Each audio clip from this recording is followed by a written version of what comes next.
Assalamualaikum warahmatullahi wabarakatuh. Jumpa lagi dengan saya di Raudhon Channel yang mengungkap rahasia dan fakta di balik sejarah.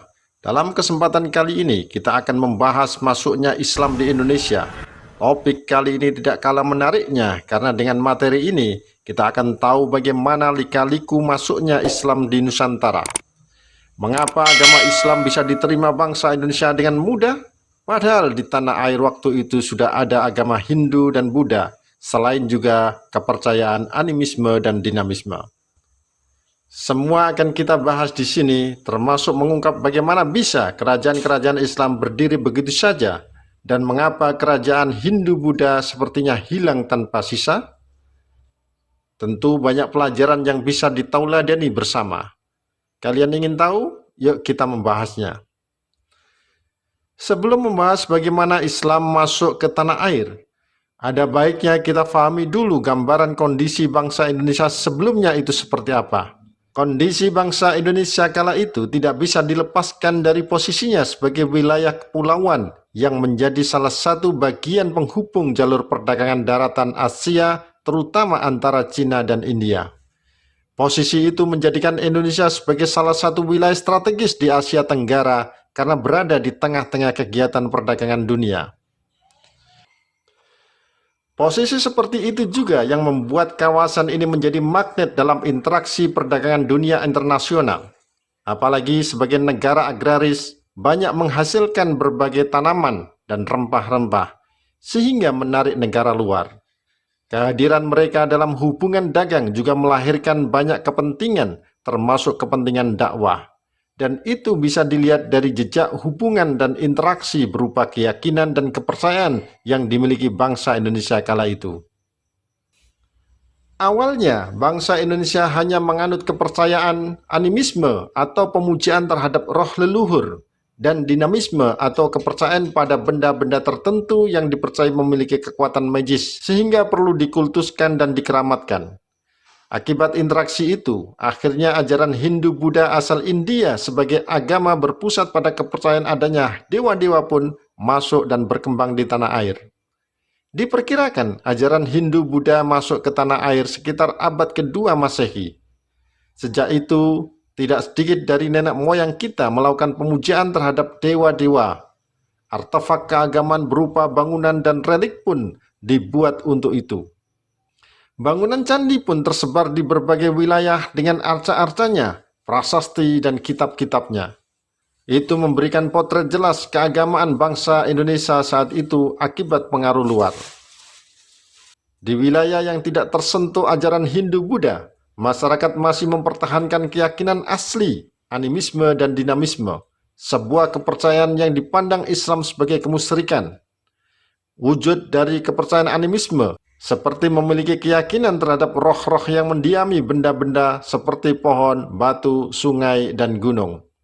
Sedang wujud kepercayaan dinamisme adalah memiliki keyakinan segala sesuatu mempunyai tenaga atau kekuatan yang dapat mempengaruhi keberhasilan atau kegagalan usaha manusia dalam mempertahankan hidup. Karena itu, mari kita renungkan bersama sebagai generasi Muslim, apakah keyakinan-keyakinan seperti itu masih ada pada diri kita atau tidak? Karena sangat rawan terjerumus ke dalam kemusyrikan. Selain keyakinan, masyarakat Indonesia juga mengenal sistem politik dan pemerintahan dari bukti-bukti berdirinya sejumlah kerajaan Hindu-Buddha. Seiring berkembang pesatnya kedua agama tersebut, sejumlah kerajaan Hindu-Buddha pun bermunculan. Di Kalimantan berdiri kerajaan Kutai bercorak Hindu, begitu juga di wilayah Jawa berdiri kerajaan Tarumanegara bercorak Hindu, disusul sejumlah kerajaan lain seperti Mataram kuno, Singosari, dan Majapahit yang lebih banyak didominasi ajaran Hindu. Sementara kerajaan bercorak ajaran Buddha berdiri di Sumatera bernama Kerajaan Sriwijaya. Meski begitu, pengaruh ajaran Buddha di Pulau Jawa juga tidak sedikit. Salah satu buktinya adalah Candi Borobudur di Magelang, Jawa Tengah, yang merupakan warisan pemerintahan dinasti Sailendra bercorak Buddha. Umat Hindu juga memiliki candi tersendiri bernama Candi Prambanan di Yogyakarta, dibangun di era Kerajaan Mataram kuno. Ini memberi gambaran pemetaan wilayah masyarakat Buddha berada di sebelah utara sedangkan umat Hindu berada di wilayah bagian selatan. Perbedaan agama Hindu dan Buddha terletak pada kitab sucinya. Kitab suci agama Hindu adalah Weda, sedangkan Buddha adalah Tripitaka.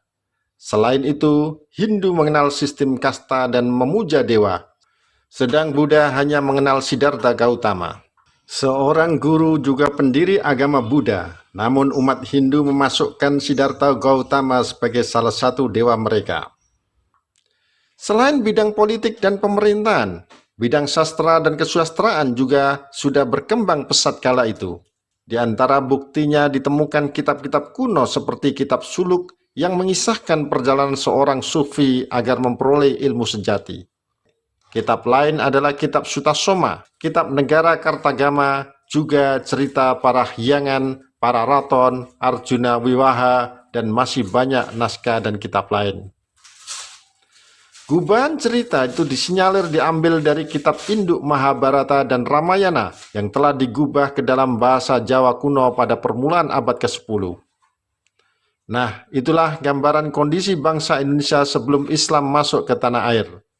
Terus kira-kira kapan persisnya Islam masuk ke tanah air? Itu yang akan kita kaji di sini. Yang jelas pada umumnya, Islam menyebar ke Nusantara melalui dua proses. Pertama, penduduk pribumi berhubungan dengan agama Islam lalu menganutnya.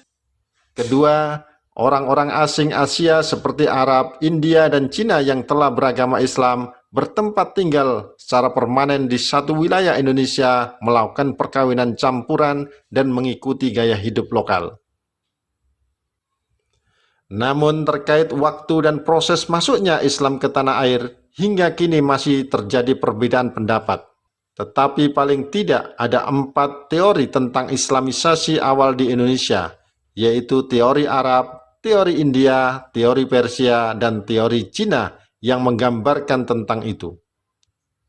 Mari kita bahas satu persatu teori tersebut.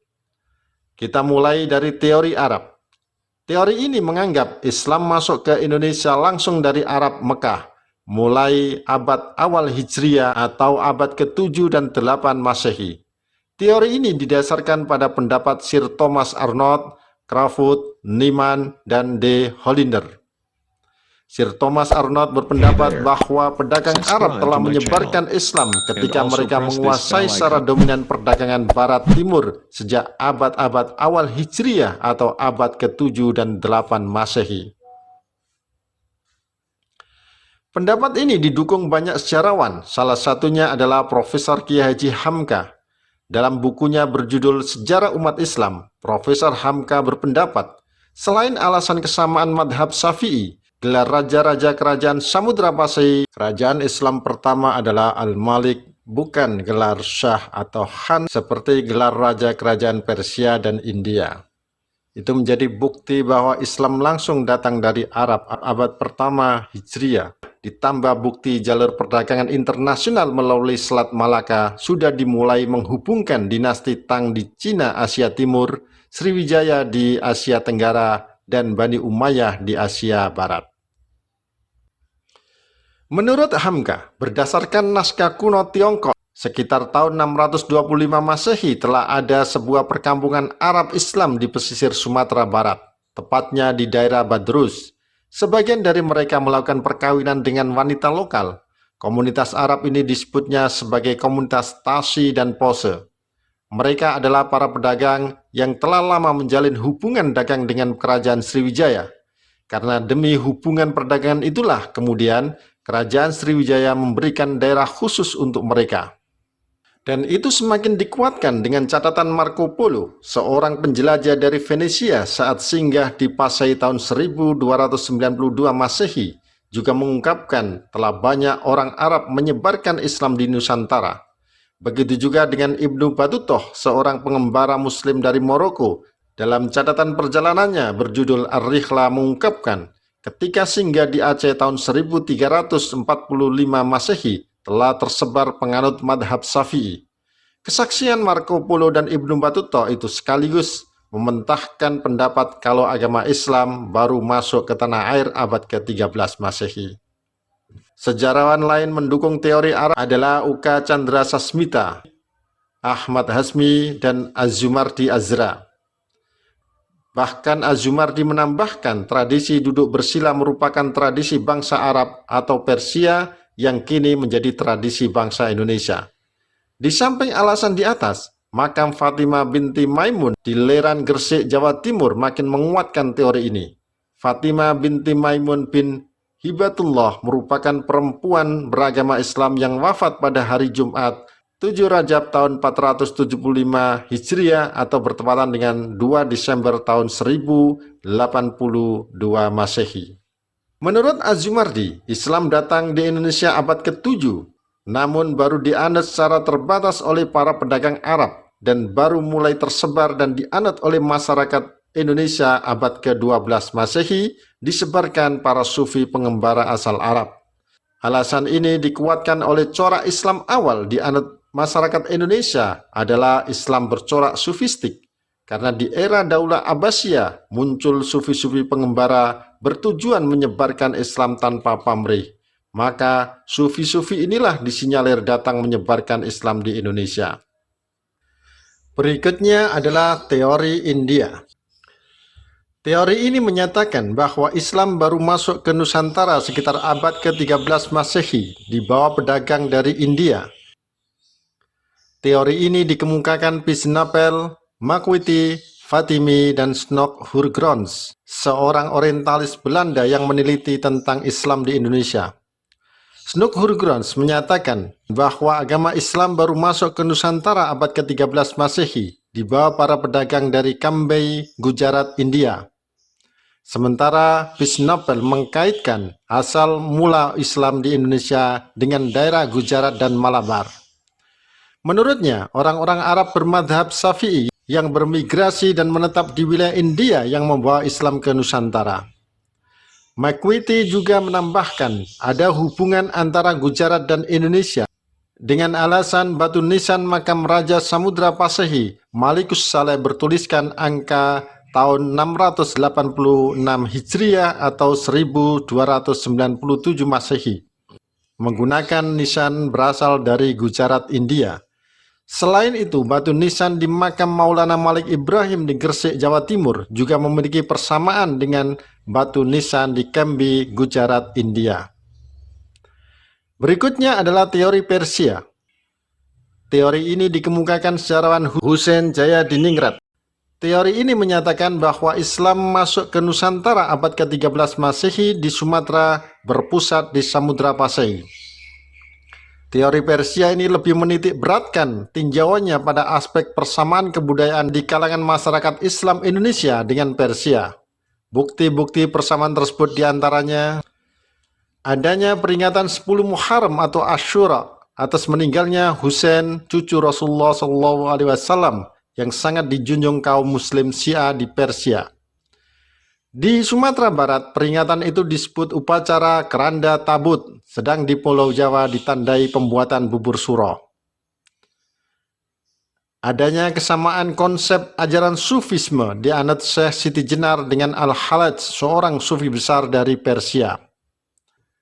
Penggunaan istilah bahasa Persia dalam sistem mengeja huruf Arab untuk tanda-tanda bunyi harokat.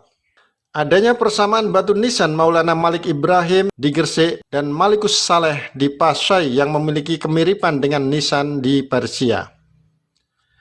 Dan terakhir adalah teori Cina. Teori ini menyatakan bahwa Islam datang ke Indonesia dari para perantau Cina.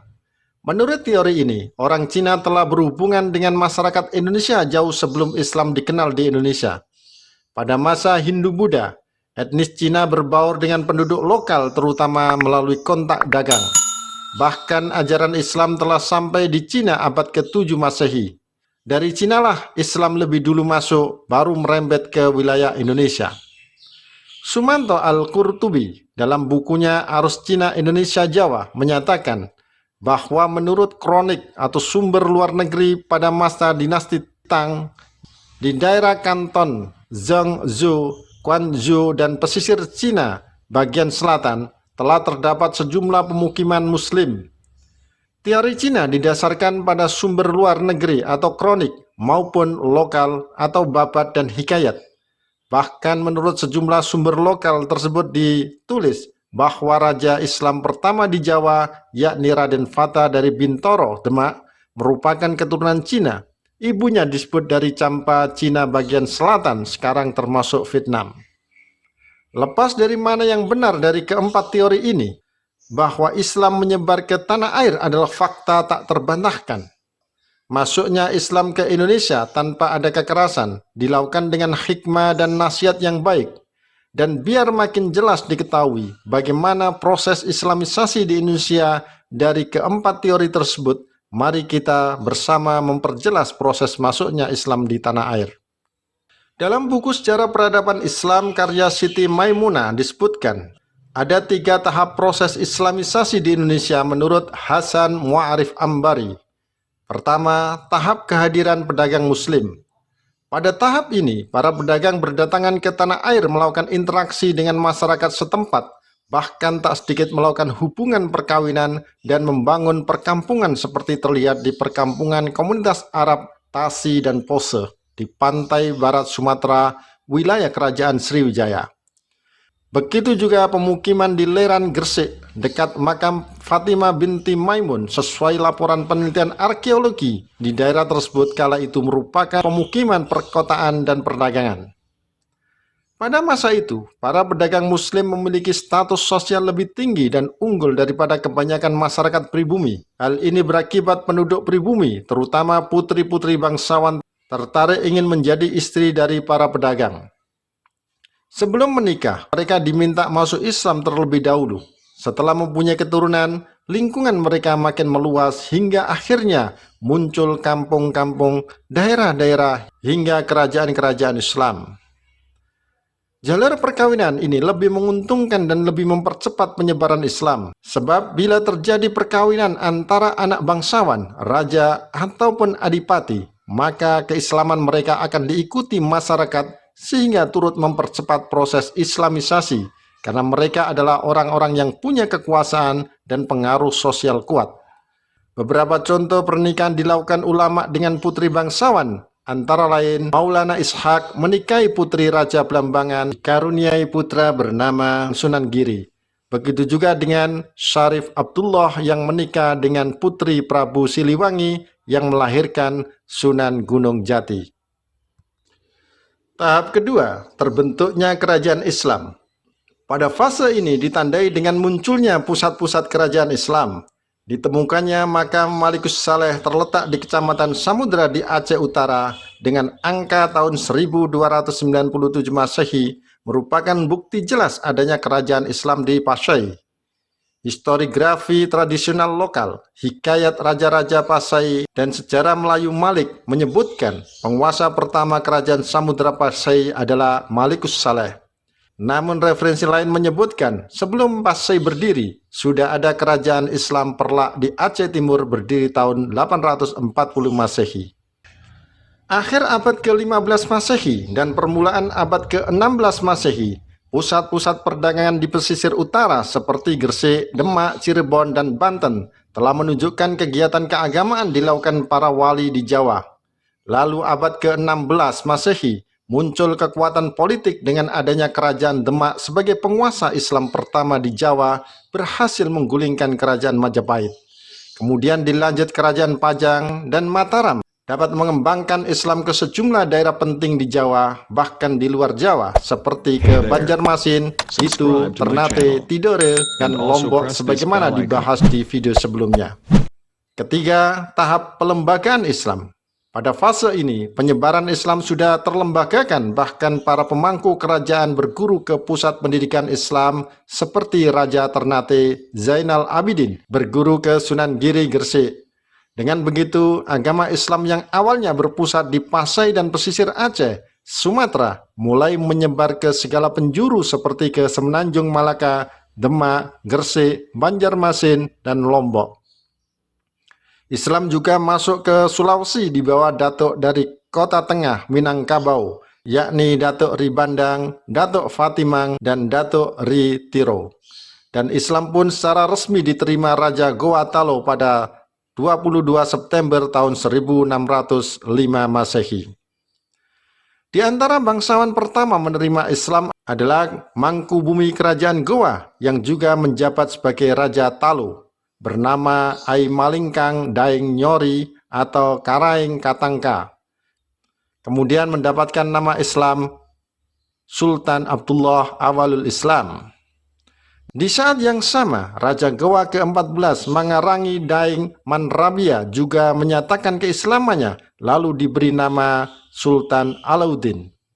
Setelah itu terjadi Islamisasi besar-besaran ditandai dengan keluarnya dekret Sultan Alauddin pada tanggal 9 November 1607 Masehi yang menyatakan Islam sebagai agama kerajaan Goa Talu. Melalui seorang ulama asal Minangkabau, Datuk Ribandang juga, Islam tersebar ke Lombok dan Sumbawa. Namun Sunan Prapen dari Jawa punya kontribusi besar terhadap Islamisasi di wilayah itu sekitar abad ke-17 Masehi. Di Kalimantan, Banjarmasin merupakan daerah pertama kali Islam masuk. Dalam Hikayat Banjar dinyatakan, Banjar diislamkan kerajaan Demak sekitar tahun 1550 Masehi. Lalu di Kalimantan Timur, daerah Kutai merupakan daerah pertama kali mendapat pengaruh Islam dari Datuk Ribandang beserta temannya Tan Tunggang Parangan yang mengislamkan Raja Mahkota dari Kutai sekitar tahun 1575 Masehi. Dengan demikian, maka bisa disimpulkan bahwa agama Islam tersebar ke seluruh wilayah Indonesia secara periodik, bertahap dengan strategi dakwah damai menyesuaikan terhadap adat istiadat penduduk tanpa paksaan dan kekerasan. Bila dirinci, strategi penyebaran Islam dilakukan dengan berbagai media atau jalan, yakni melalui perdagangan, pernikahan, pendidikan, kesenian, tasawuf, dan politik. Strategi dakwah penyebaran agama Islam melalui media perdagangan merupakan awal proses Islamisasi di Indonesia mulai abad ke-7 hingga 16 Masehi. Para pedagang Islam dari Arab, Persia, dan India datang ke Indonesia menjalin hubungan dagang dengan masyarakat lokal. Penyebaran Islam melalui perdagangan selain lebih menguntungkan juga sangat efektif dan sesuai karakter masyarakat wilayah pesisir. Jalur Islamisasi melalui perdagangan dikatakan menguntungkan karena para raja dan bangsawan turut serta dalam aktivitas ini. Para bupati di pesisir Pulau Jawa banyak memeluk agama Islam sehingga memudahkan pedagang Muslim dalam berdakwah. Pada saat itu, perdagangan internasional sebagian besar dikuasai pedagang Muslim. Sedang strategi pernikahan terjadi dari interaksi penduduk pribumi dengan pedagang Muslim yang intens dilakukan hingga tak jarang berlanjut pada pernikahan. Apalagi saat itu, keberadaan para pedagang Muslim dengan status ekonomi lebih dibanding penduduk lokal memiliki daya tarik tersendiri. Tak sedikit yang mendambakan bisa menikah dengan pedagang Muslim. Dan karena pernikahan harus dilakukan secara Islami, maka dalam prosesi perkawinan, pihak pribumi harus masuk Islam lebih dahulu dan mengucapkan 2 kalimat syahadat. Inilah yang membuat perkawinan ini menjadi media efektif dalam penyebaran agama Islam. Contohnya adalah pernikahan Sunan Ampel dengan Nyai Manila dan pernikahan Raja Brawijaya dengan Putri Campa beragama Islam yang kemudian dikaruniai putra bernama Raden Fata dan kemudian akhirnya menjadi Raja Demak. Sedangkan jalur pendidikan dilakukan melalui lembaga pesantren. Pesantren menjadi media efektif dalam proses Islamisasi di Indonesia. Pesantren selain mengajarkan ilmu agama, juga keterampilan hidup lain. Di antara pesantren masa awal adalah pesantren didirikan Sunan Ampel, juga Sunan Giri yang terkenal sampai Pulau Maluku. Selain itu, di lembaga pesantren, murid yang sudah selesai belajar akan dikirim untuk berdakwah ke seluruh penjuru Indonesia. Penyebaran Islam lewat jalur kesenian juga dipilih para dai Muslim. Di antara kegiatan Islamisasi melalui kesenian paling terkenal adalah pertunjukan seni gamelan dan wayang seperti ditempuh Wali Songo dalam mengembangkan ajaran Islam. Cara seperti itu banyak ditemui di Yogyakarta, Solo, Cirebon, dan lain-lain. Seni gamelan banyak digemari masyarakat Jawa dan ini tentu dapat mengundang masyarakat berkumpul dan selanjutnya dilaksanakan dakwah Islam. Jalur penyebaran Islam lainnya adalah melalui tasawuf. Itu dilakukan para sufi yang lebih memilih hidup sederhana. Dalam kesederhanaan, mereka lebih suka menghayati kehidupan masyarakatnya dan hidup bersama di tengah-tengah masyarakat. Interaksi itulah yang akhirnya mengesankan Islam sangat terbuka sehingga penyiaran ajaran Islam dapat dilakukan oleh setiap orang Islam. Nah, strategi penyebaran Islam terakhir adalah jalur politik dilakukan bertahap dan berkesinambungan antara penguasa dan pemerintahan. Setelah penguasa dan rajanya masuk Islam, hampir pasti rakyatnya masuk Islam. Dengan 6 strategi dakwah inilah menyebabkan agama Islam mudah diterima. Faktor lain adalah agama Islam sendiri memberikan penghargaan pada sesama manusia dengan tidak membedakan harkat, derajat, dan martabat. Jauh berbeda dengan agama Hindu-Buddha yang sebelumnya dianut masyarakat mayoritas. Demikian penjelasannya, semoga bermanfaat. Wassalamualaikum warahmatullahi wabarakatuh.